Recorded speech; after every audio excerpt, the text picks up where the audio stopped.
Halo semuanya, kami dari kelompok 2 akan menyampaikan sebuah materi yang bertemakan replikasi DNA. Sebelumnya izin memperkenalkan diri, nama saya Afifan Hada Azhara dengan NPM 24180311032. Nama saya Alfia Dilim dengan NPM 24180311060. Perkenalkan, nama saya Vidya Ramita Marpau dengan NPM 24180311005. Perkenalkan, nama saya Safia Prataini dengan NPM 24580311009. Perkenalkan, nama saya Salsabila Agustina dengan NPM 24180311080. Perkenalkan, nama saya Muhammad Rafi Ryan Faizul Haq dengan NPM 24580311015. Perkenalkan, nama saya Naila Kalista dengan NPM 24180311033. Perkenalkan, nama saya Dinda Alwia Putri dengan NPM 24180311047. Perkenalkan, nama saya Sisilia Mutiara Bintang dengan NPM 24180311014. Perkenalkan, nama saya Delta dengan NPM 2418031007.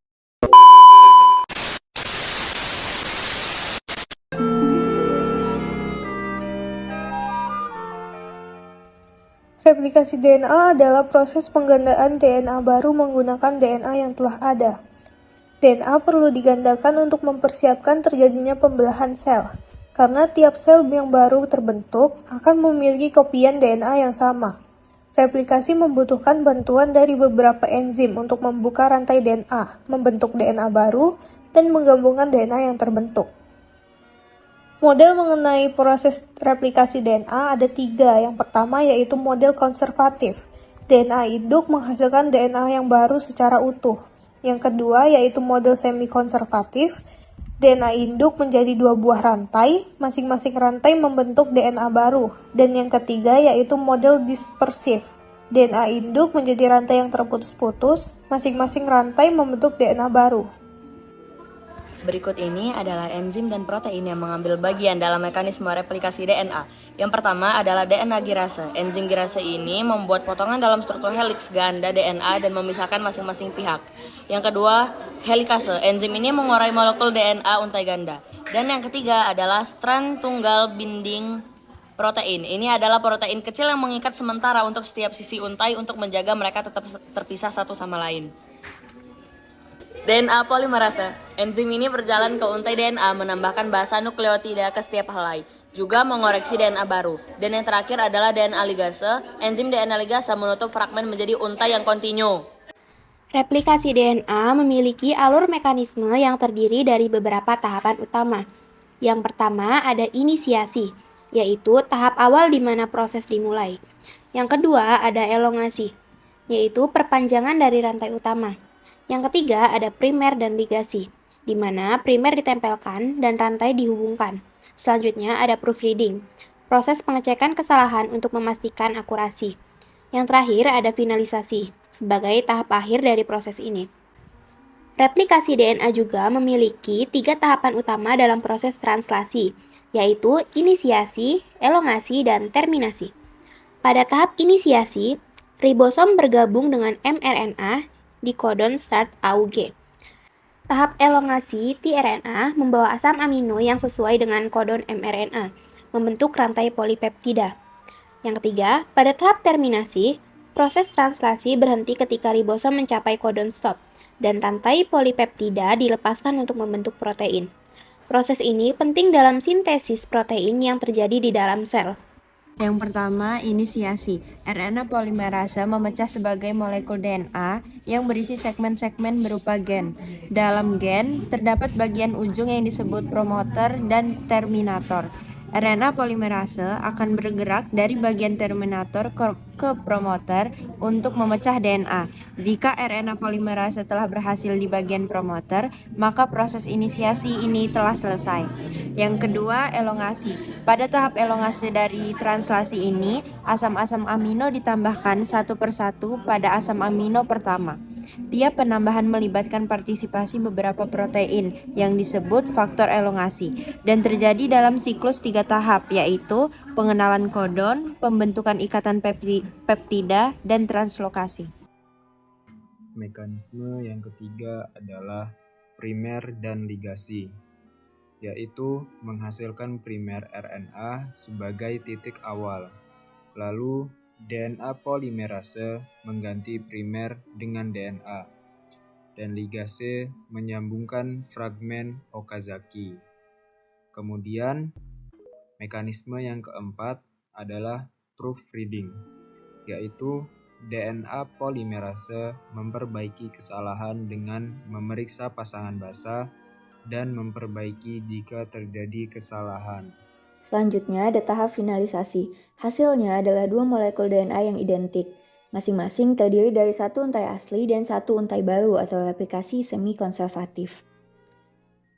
Nah, ini adalah proses replikasi DNA menurut model semi-konservatif. Yang pertama, helikase memisahkan ikatan ganda DNA. Kedua, protein pengikat rantai tunggal menstabilkan rantai tunggal. Ketiga, leading strand dibentuk berkelanjutan oleh DNA polimerase. Keempat, lagging strand dibentuk sepotong-sepotong. Primase membentuk RNA primer yang akan diperpanjang DNA polimerase untuk membentuk fragmen Okazaki. Kelima, RNA primer diganti menjadi DNA dan ligase menyambungkan fragmen Okazaki hingga menjadi rantai yang utuh.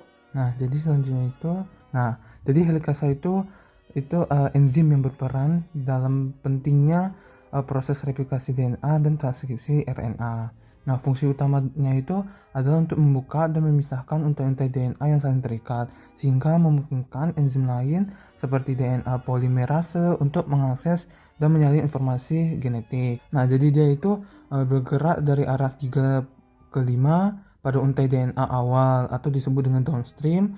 Kemudian DNA yang terbuka diluruskan oleh topoisomerase untuk menghindari lilitan berlebihan. Nah, selanjutnya itu ada sintesis DNA oleh DNA polimerase.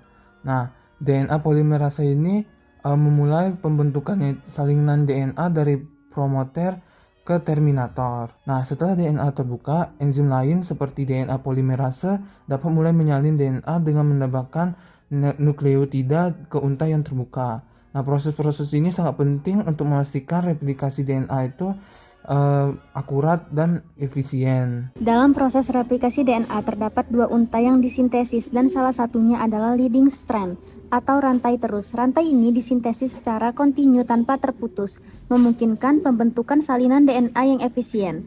DNA polimerase bergerak mengikuti helikase yang membuka heliks ganda DNA dari arah 3 ke 5 pada untai template.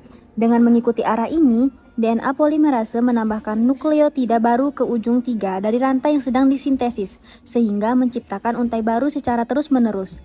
Dalam proses replikasi DNA, selain leading strand, terdapat juga lagging strand yang disintesis secara diskontinu atau terputus-putus. Berbeda dengan leading strand yang terbentuk secara kontinu, lagging strand mengalami sintesis yang lebih kompleks. Pada lagging strand, DNA polimerase bergerak dari arah 5 ke 3, tetapi karena arah gerakan helikase dan arah yang diperlukan untuk sintesis DNA berlawanan, DNA polimerase tidak dapat bekerja secara terus-menerus. Sebagai hasilnya, sintesis lagging strand dilakukan dalam fragmen-fragmen kecil yang dikenal sebagai fragmen Okazaki. Fragmen Okazaki dan ligase. Fragmen Okazaki adalah potongan kecil DNA yang terbentuk di lagging strand. Fragmen Okazaki dinamakan setelah penemunya, yaitu Reiji Okazaki.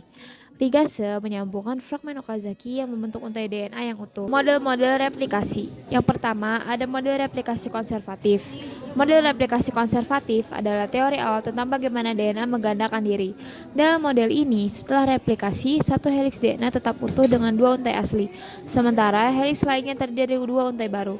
Penelitian ini dilakukan oleh Matheson dan Stahl pada tahun 1958. Yang kedua, model replikasi semi-konservatif. Model ini menjelaskan bagaimana DNA digandakan dengan cara yang efisien. Dalam model ini, setiap heliks DNA baru terdiri dari 1 untai lama dan 1 untai baru. Saat DNA direplikasi, 2 untai asli terpisah dari masing-masing menjadi template untuk sintesis baru. Dengan cara ini, setiap heliks baru setengah berasal dari informasi genetik asli dan setengahnya dari komponen baru. Penelitian ini dilakukan juga oleh Matheson dan Stahl pada tahun 1958. Model replikasi disperensi pertama kali diusulkan untuk menjelaskan bagaimana DNA dapat bereplikasi. Menurut model ini, DNA induk terpecah menjadi fragmen-fragmen kecil yang kemudian digabungkan dengan fragmen DNA baru yang disintesis. Proses ini dianggap menghasilkan heliks DNA anak yang terdiri dari campuran antara segmen DNA lama dan segmen DNA baru yang di sepanjang heliksnya. Dengan kata lain, setiap untai DNA anak akan mengandung bagian dari untai induk serta bagian baru yang baru disintesis.